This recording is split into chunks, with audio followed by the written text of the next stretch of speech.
प्रिय मित्रों, संस्कृतानुरागियों एवं सुहृद विद्यार्थियों, समस्त वेद पाठशाला एवं गुरु शिष्य परंपरा में अध्ययनरत छात्रों, आपका एक बार पुनः स्वागत है आपका प्रिय चैनल देव संस्कृत संस्कार में, जो महर्षि सांदीपनि राष्ट्रीय वेद विद्या प्रतिष्ठान द्वारा चलाई जा रही कक्षा 6 की पुस्तक के निरंतर अध्ययन के सोपान क्रम को लेकर उपस्थित है।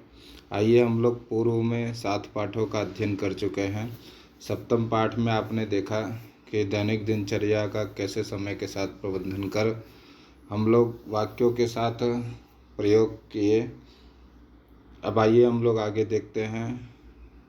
संज्ञापद, क्रियापद और अव्यय को संस्कृत के माध्यम से कैसे जानेंगे। हम लोग अब देखेंगे 8वां पाठ का नाम है सुबंतम तिङन्तं शब्दज्ञानम।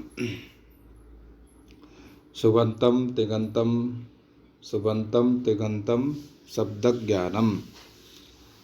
सुबंत क्या है, तिङन्त क्या है और शब्दज्ञान क्या है। सुबंत अर्थात सुऔजस अमौट्सस टाभ्याम्भिस ज्ञेभ्याम्भ्यस ज्ञसीभ्याम्भ्यस ङसोसाम ङियोसुप। ये 21 प्रत्यय होते हैं जो किसी भी शब्द के आगे लगकर उस शब्द को संज्ञा शब्द से बोधित करते हैं। और तिङन्त में तिप्तस्झि सिप्तस्थम वस्व ता तामझा था सथाम धूम इटवा महिंग, ये 18 प्रत्यय होते हैं जो क्रियापद से जाने जाते हैं। क्रियापद अर्थात कर्ता जिस कार्य का संपादन जिसके माध्यम से करता है उसे क्रियापद बोलते हैं। आइए हम लोग सुबंत के बारे में जानते हैं। संस्कृत भाषायां सुबंतम तिङन्तं च इति शब्दाः द्विविधा वर्तन्ते। संस्कृत भाषायां सुबंतम तिङन्तं च इति शब्दाः द्विविधाः वर्तन्ते। संस्कृत भाषा में सुबंत और तिङन्त 2 प्रकार के शब्द होते हैं। सुबंतम नाम संज्ञापदम। अभी आपने देखना, सुबंतम नाम संज्ञापदम बताया गया कि 21 प्रत्यय होते हैं, वह किसी भी शब्द के आगे लगकर उस शब्द को संज्ञापद से बोधित कराते हैं। आगे देखिए, सुबंतम नाम संज्ञापदम। सुबंत नाम किसका है, तो संज्ञा जो वाचक जो पद हैं उनका नाम सुबंतम है। सुप्रत्यांतम सुबंतम इति। सुप प्रत्यांतम अर्थात सुप्रत्यय सु औ से प्रारंभ होकर नी ओस सुप सु प्रथम पद और उसके साथ अंत पद 21 प्रत्ययों में प, उसे सुप बोला जाता है। सुप्रत्यय प्रत्यांतम सुबंतम इति। सुप्रत्यय प्रत्याहार से युक्त प्रत्यांत जो पद वो क्या कहता है, सुबंत कहलाता है। सुबंतस्य मूल रूपम प्रातिपदिक संज्ञकम भवति। सुबंत का मूल रूप क्या है, प्रातिपदिक संज्ञकम। प्रातिपदिक संज्ञकम भवति। सुबंत मूल रूप से क्या है, प्रातिपदिक संज्ञक होता है। यथा राम सु। यथा जिस प्रकार उदाहरण बता रहे हैं, प्रातिपदिक संज्ञा क्या होगी, यथा राम सु। अत्र राम इति प्रातिपदिकम। राम शब्द की प्रातिपदिक संज्ञा हुई है क्योंकि राम शब्द क्या है, अर्थवान है। अर्थवद धातुर प्रत्यय प्रातिपदिकम धातुम प्रत्ययम प्रत्यांतम च वर्जयित्वा अर्थवत शब्द स्वरूपम प्रातिपदिक संज्ञम स्यात्। अत्र राम इति प्रातिपदिकम। यह जो राम शब्द है क्या है, प्रातिपदिक है। सु इति प्रत्यय। आप लोग देख रहे होंगे, सुप्रत्यांतम सुबंतम इति। सुप्रत्यांतम सुप्रत्ययों में से प्रथम सुपद आया राम से। राम शब्द की प्रातिपदिक संज्ञा सु प्रत्यय उससे लिया गया क्योंकि प्रातिपदिक संज्ञक जो पद होंगे उन्हीं से सुप्रत्यय होते हैं। लिंगम विभक्ति ही वचनम च इति त्रयः अंशा सुबंत शब्देषु भवन्ति। आपको ज्ञान कराना था कि सुबंत से प्रत्यय किस प्रकार, सुबंत के प्रत्यय किस प्रकार होते हैं प्रातिपदिक से। तो राम सु में आपने ज्ञान किया, क्योंकि राम के प्रातिपदिक संज्ञा अर्थवत धातुर प्रत्यय प्रातिपदिकम, और सु प्रातिपदिक संज्ञा होने के बाद सु प्रत्यय हम लोग लाएंगे। और इसी प्रकार जब सुबंत रामः शब्द बन जाएगा, क्या शब्द बन जाएगा, रामः, रामा शब्द जब बन जाएगा तब उसके बाद लिंगम विभक्ति ही वचनम च इति त्रया हंसाः सुबंत शब्देषु भवन्ति। राम शब्द का लिंग निर्धारण, उसकी विभक्ति का निर्धारण, वचन का निर्धारण, यह तीनों अंश सुबंत शब्द से होते हैं। जैसे रामः, हम लोगों ने राम शब्द से सुप्रत्यय कर कर रामा बनाया, रामः। अब यह हो गया सुबंत हो गया, सुबंत पद हो गया, क्योंकि सुबंतम तिङंतम च पद संज्ञम स्यात्। तो सुबंत और तिङंत की पद संज्ञा होती है। अब अभी हम लोग सुबंत देख रहे हैं, संज्ञा पद को देख रहे हैं। तो रामः, रामः यहाँ बना। अब देखिए लिंगम, इसका लिंग होगा, तो यह पुल्लिंग वाचक शब्द है। और विभक्ति ही कौन सी है, तो प्रथमा विभक्ति है, रामः रामौ रामाः। और वचन कौन सा है, तो एक वचन है। तो इसी प्रकार यह तीनों अंश किससे हुए, सुबंत पद से होते हैं। वही लिखा है, लिंगम विभक्ति ही वचनम च इति त्रया हंसाः सुबंत शब्देषु भवन्ति। अग्रे चलामः। संस्कृत भाषायां सुबंत पदानां त्रीणि लिंगानि भवन्ति। जैसे रामः, सुबंत, सुबंत पद क्या होगा, रामः, रामौ, रामाः। ये प्रथमा विभक्ति का पूरा हो गया। तो संस्कृत भाषायां सुबंत पदानां त्रीणि लिंगानि भवन्ति। पुल्लिंग, स्त्रीलिंग, नपुंसक लिंगम। कितने लिंग होते हैं, 3 लिंग होते हैं। पुल्लिंग, पुल्लिंग वाचक शब्द क्या है, रामः। स्त्रीलिंग वाचक शब्द रमा, और नपुंसक लिंग वाचक शब्द फल। इस प्रकार सुबंत पदों से संस्कृत भाषायां सुबंत पदानां त्रीणि लिंगानि भवन्ति। सुबंत पद से 3 लिंग होते हैं। कौन कौन से, पुल्लिंग, स्त्रीलिंग, नपुंसक लिंग च इति। आपने पूर्व पाठों में भी प्रथम द्वितीय पाठ में देखा होगा, वहाँ लिंग का निर्धारण किया गया है कि कौन से शब्द स्त्रीलिंग है, कौन से पुल्लिंग है और कौन से नपुंसक लिंग है। यहाँ पुनः एक बार जो है पाठ के माध्यम से विस्तार किया गया है। संस्कृत भाषायां सुबंत पदानां त्रीणि लिंगानि भवन्ति। पुल्लिंग, स्त्रीलिंगम, नपुंसक लिंगम च इति। सुबंतानाम अर्थ प्रकाशनाय, सुबंत के अर्थ प्रकाश के लिए संस्कृत भाषायां सप्तविभक्तयः विद्यन्ते। सुबंतानाम अर्थ प्रकाशनाय, सुबंतों के अर्थ प्रकाशन के लिए संस्कृत भाषा में 7 विभक्तियाँ होती हैं। जैसे प्रथमा विभक्ति ही, द्वितीया विभक्ति ही, तृतीया विभक्ति ही, चतुर्थी विभक्ति ही, पंचमी विभक्ति ही, षष्ठी विभक्ति ही, सप्तमी विभक्ति ही च। और संबोधन नाम प्रथमा विभक्ते है अवान्तर भेदोस्ति।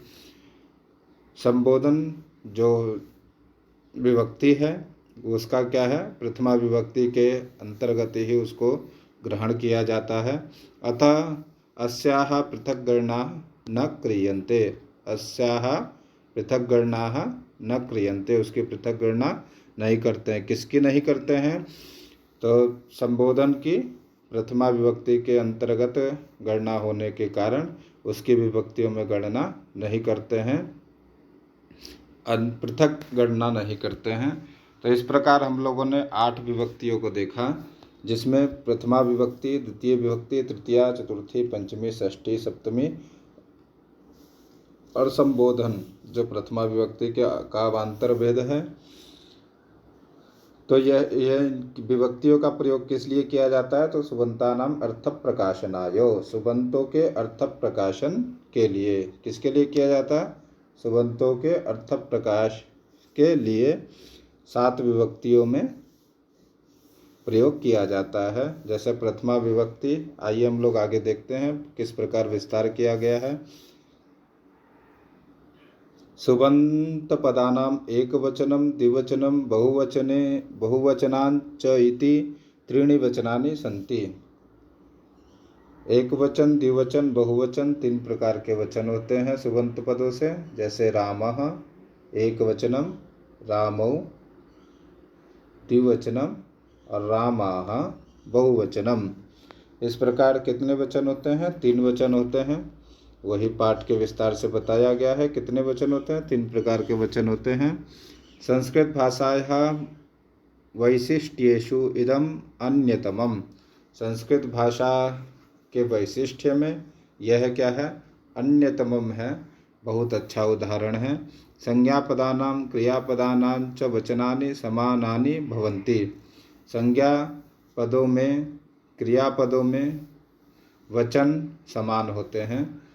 संज्ञा पदों में, क्रियापदों में वचन समान होते हैं। यदा पदार्थे एकत्वं दृश्यते तदा एकत्वं भवति। यदा पदार्थ एकत्व दिखता है तो वहाँ एक वचन ही होता है। जैसे रामः शब्द है, यहाँ पदार्थे एकत्वम रामः कहने से हमें एक का बोध हो रहा है, तो यह एक वचन ही होगा। द्वित्वे द्विवचनम, यदि रामौ हम कहेंगे तो वहाँ क्या होगा? द्विवचन होगा। और रामाः यदि बोल देंगे तो बहुत्वे सति बहुवचनम भवति। जहाँ एक का बोध होगा वहाँ एक वचन, जहाँ द्वित्व का बोध होगा द्वित्वे द्विवचनम, और जहाँ बहुत्व का बोध होगा वहाँ बहुत्वे बहुवचनम च भवति। संज्ञापदानां यथा यथम अर्थज्ञानार्थम सुबंतरूपाणां ज्ञानम अत्यावश्यकम अस्ति। संज्ञापदों में जहाँ जहाँ अर्थज्ञान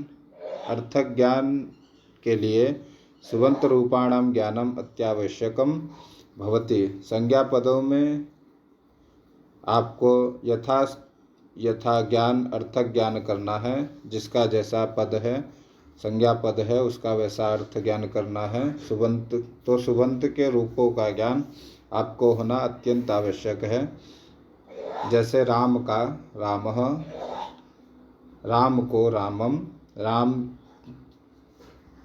से रामेण। इस प्रकार हमें जो है सुबंत के रूपों का जब ज्ञान होगा तभी हम इस प्रकार के उसके अर्थक ज्ञान को कर पाएंगे। अतः समय अपि छात्राः सुबंत रूपाणि कंठस्थानि हृदयांगानि च कुर्वन्तु। अतः समय अपि छात्राः सुबंत रूपाणि कंठस्थानि हृदयांगानि च कुर्वन्तु। अतः छात्रों को सुबंत के रूपों का कंठस्थीकरण और हृदयांगन करना चाहिए। सुबंत के रूपों को याद भी करना चाहिए। उदाहरणतया आइए हम लोग देखते हैं। उदाहरणतया अकारांतः पुल्लिंग वेद शब्दः अत्र दर्शिता अस्ति। अब यहाँ देखिए कि पुल्लिंग वेद शब्दः महर्षि सांदीपनि द्वारा चलाई जा रही पुस्तक की विशेषता यह है कि जो भी इसमें शिक्षण सामग्री युक्त अन्य विशेष तो है ही, लेकिन संस्कृति पर आधारित शब्दों का जो है इसमें प्रमुखतया ग्रहण किया गया है। आप लोग देख रहे हैं, आप वेद शब्द अत्र दर्शिता अस्ति। वेद शब्द को कौन से लिंग का है? तो वेद शब्द अकारांत पुल्लिंग। आइए हम लोग रूप देखते हैं इसका। क्योंकि संज्ञापदानां यथा यथाम अर्थज्ञानार्थम सुबंत रूपाणाम ज्ञानम अत्यावश्यकम अस्ति। इसीलिए अर्थ ज्ञान हो उसके लिए सुबंत रूपों का याद होना बहुत आवश्यक है, ज्ञान होना बहुत आवश्यक है। तो आइए हम लोग सुबंत रूप के एक रूप को देखते हैं, वेद शब्द के रूप को देखते हैं।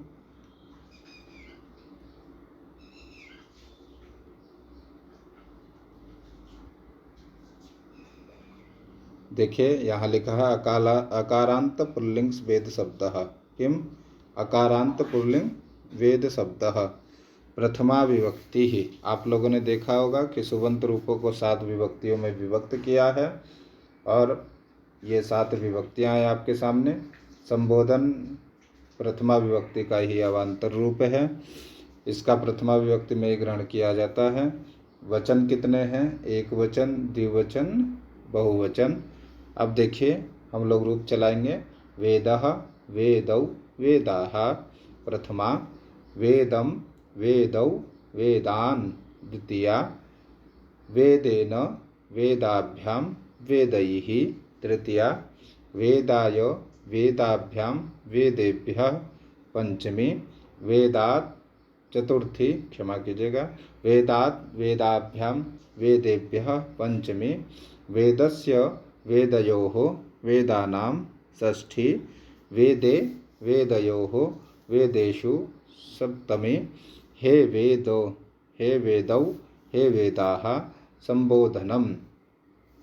वेदाः, वेद एक बार पुनः उच्चारण करेंगे जिससे बच्चे उच्चारण करना सीखेंगे। वेदः, वेदौ, वेदाः प्रथमा, वेदम, वेदौ, वेदान द्वितीया, वेदेन, वेदाभ्यां, वेदैः तृतीया, वेदाय, वेदाभ्यां, वेदेभ्यः चतुर्थी, वेदात् वेदाभ्यां, वेदेभ्यः पंचमी, वेदस्य वेदयोः वेदानां षष्ठी, वेदे वेदयोः वेदेषु सप्तमी, हे वेद, हे वेदौ, हे वेदाः संबोधनम। आइए हम लोग आगे देखते हैं। हम लोगों ने सुबंत पदों का अध्ययन किया। अब हम लोग तिङन्त का अध्ययन करते हैं। तिङन्त किसे कहते हैं? तो तिङादि प्रत्याह अन्ते यस्य तत् तिङन्तम। टिप तस जी इत्यादि जो प्रत्यय होते हैं 18, वह जिसके अंत में होते हैं, जिस क्रियापद, जिस धातु के अंत में होते हैं, वह तिङन्त कहलाते हैं।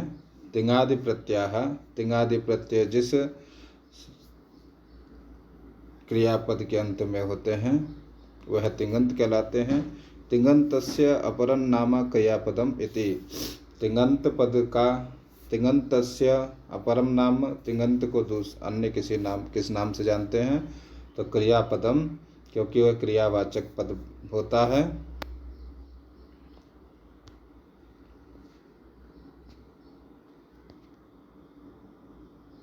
आइए देखते हैं हम लोग।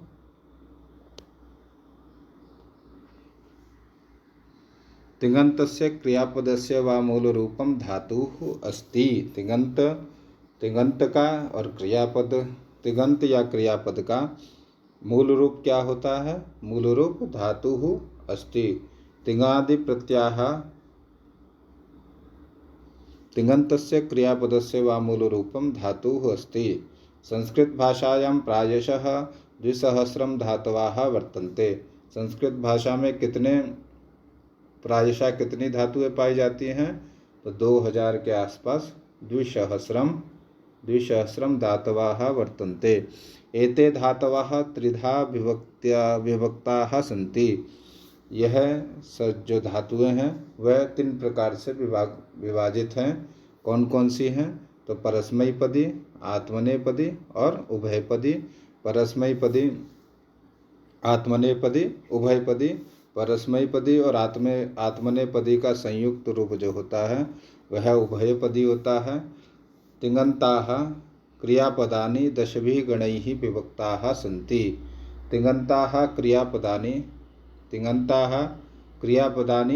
10 गणैः विभक्ताः सन्ति। तिङादि जो प्रत्यय के जो से युक्त जो क्रियापद हैं वह 10 गणों में रूप चलते हैं, 10 गणों में रूप चलते हैं। प्रथमतया पठितस्य धातोः नाम्ना तत्तद गणानां नामकरणम् अभवत्। प्रथमतया पठितस्य धातोः नाम्ना, प्रथमतया जो धातु का पाठ है उसी प्रकार उसके गण का नामकरण होता है, नामकरण हुआ है। अधस्तन सारण्याम 10 गणान पश्यत। आइए हम लोग देखते हैं 10 गणान, 10 गणों में किस प्रकार जो है विभक्त किया गया है। देखिए, प्रथम धातु, यहाँ प्रथम धातु दी गई है, फिर उसके बाद गण, फिर प्रथम धातु, फिर गणः। भूसत्तायाम, भूसत्तायाम अर्थात भुवादि, अधभक्षणे है अदादि, ये 10 गण हैं। भूदाना दानयो दनयो हो जुहोत्यादि, दिवु क्रीडा विजिगिषा गतिषु दिवादि, सूय अभिशवे स्वादि, तुद व्यथने तुदादि, रुधिर आवरणे रुधादि, तनु विस्तारे तनादि, डुक्रीय करणे डुक्रीय द्रव्य विनिमय क्रयादि, चुरस्तेय चुरादि। इस प्रकार जो शब्दवाचक प्रथमतः पाठादि में ग्रहण किया गया है, उसी के नाम से गणों का नाम रखा गया है। यह 10 गण हैं जिनमें धातुओं का या क्रियापद का विस्तार किया गया है। आइए आगे देखते हैं। सर्वेषां धातूनां कालादि अर्थ प्रतिपादनाय 10 लकाराः वर्तन्ते। सर्वेषां, जो ये सभी धातुएं हैं, द्विसहस्रम आप लोगों ने देखा होगा कितनी धातुएं हैं, द्विसहस्रम 2000 के आसपास धातुएं हैं। उन सभी धातुओं का कालादि अर्थ प्रतिपादनाय, काल के हिसाब से, समय के हिसाब से, वर्तमान भूत भविष्य अनद्यतन अद्यतन सभी प्रकार से काल अर्थ प्रतिपादनाय, काल के हिसाब से अर्थ का प्रतिपादन करने के लिए 10 लकाराः वर्तन्ते। ते यथा, ये सभी हैं। तो लट लिट लुट लिट लेट लोट लंग लिंग लुंग लिंग च इति। एक बार पुनः बोलेंगे, 10 लकारों का वाचन करेंगे। लट लिट लुट लिट लेट लोट लंग लिंग लुंग लिंग च इति। ये कितने लकार हैं? ये 10 लकार हैं। अब देखिए, एषु पंचमो लकारः छन्दोमात् गोचरः। लेट इत्यस्य प्रयोगः वेदे एव भवति। ये 5वां लकार जो है, लेट इत्यस्य प्रयोगः वेदे एव भवति, इसका प्रयोग केवल वेद में ही होता है, सामान्य संस्कृत भाषा में नहीं होता है। वैदिक प्रक्रिया में इसका प्रयोग लेट का होता है। इस प्रकार कालादि अर्थ प्रतिपादनाय 10 लकार जो होते हैं, उसका हम लोगों ने अध्ययन किया। आइए हम लोग एक रूप देखते हैं। संस्कृते क्रियापदस्य अर्थबोधकः पुरुषः त्रिविधः भवति। संस्कृते क्रियापदस्य, संस्कृत में क्रियापद के अर्थ का बोध करने के लिए पुरुष 3 प्रकार के होते हैं। कितने प्रकार के होते हैं? पुरुष 3 प्रकार के होते हैं। संस्कृते क्रियापदस्य, संस्कृत में क्रियापद का अर्थ बोध करने के लिए पुरुष 3 प्रकार के होते हैं। कौन कौन से हैं? तो प्रथम पुरुष, मध्यम पुरुष, उत्तम पुरुष च इति। संस्कृत में क्रियापद जो तिङन्त होते हैं, क्रियापद के नाम से भी जिन्हें जाना जाता है, उसका बोध करने के लिए पुरुष को 3 विधियों में बांटा गया है। प्रथम पुरुष, मध्यम पुरुष, उत्तम पुरुष। उत्तम पुरुषस्य कर्ता अस्ति। यहाँ बहुत ही अच्छी बात कही गई है। उत्तम पुरुषस्य कर्ता अस्ति अस्मत् शब्द बोध्यः। उत्तम पुरुष का जो कर्ता अर्थात जो स्वयं के लिए होता है, अस्मत् शब्द बोध्यः, अहम मैं, आवाम हम दोनों, वयम हम सभी, यह इसका बोधक है। उत्तम पुरुषस्य कर्ता जो कार्य करता है, उसके रूप में बोधक कौन है? तो अहम अस्मत् शब्द बोध्यः, अहम आवाम वयम इति। मध्यम पुरुषस्य कर्ता भवति यस्मत् शब्द बोध्यः। मध्यम पुरुषस्य कर्ता भवति, मध्यम पुरुष का कर्ता कौन होता है? तो युष्मत् शब्द बोध्या, तुम मतलब तुम, पूर्व में पाठ कराया जा चुका है। युवाम मतलब तुम दोनों, यूयम मतलब तुम सभी। एवं प्रथम पुरुषस्य बोध्याः कर्ताराः भवन्ति। एवं प्रथम पुरुष का कर्ता जो है कौन है? तो सह तौ ते भवान् भवन्तौ भवन्तः रामः रामौ रामाः प्रभृतयः अस्मत् युष्मत् शब्दौ विहाय अवशिष्टाः शब्दाः प्रथम पुरुष योग्याः भवन्ति। अस्मत् युष्मत् को छोड़कर सामान्य देखते हैं। अस्मत् युष्मत् शब्दौ विहाय शब्दों को छोड़कर जो भी अवशिष्ट शब्द बचते हैं उनका प्रथम पुरुष में प्रयोग होता है। इसीलिए प्रथम पुरुष को क्या अन्य पुरुष के नाम से भी जानते हैं। आइए हम लोग आगे देखते हैं। संस्कृत भाषायां क्रियापदम त्रिषु अपि लिंगेषु समानम भवति। तीनों लिंगों में समान होता है। क्रियापदेषु संस्कृत भाषायां क्रियापदम तिङन्त क्या होता है? तीनों लिंगों में भी समान होता है। क्रियापदेषु लिंग भेदः कोऽपि नास्ति।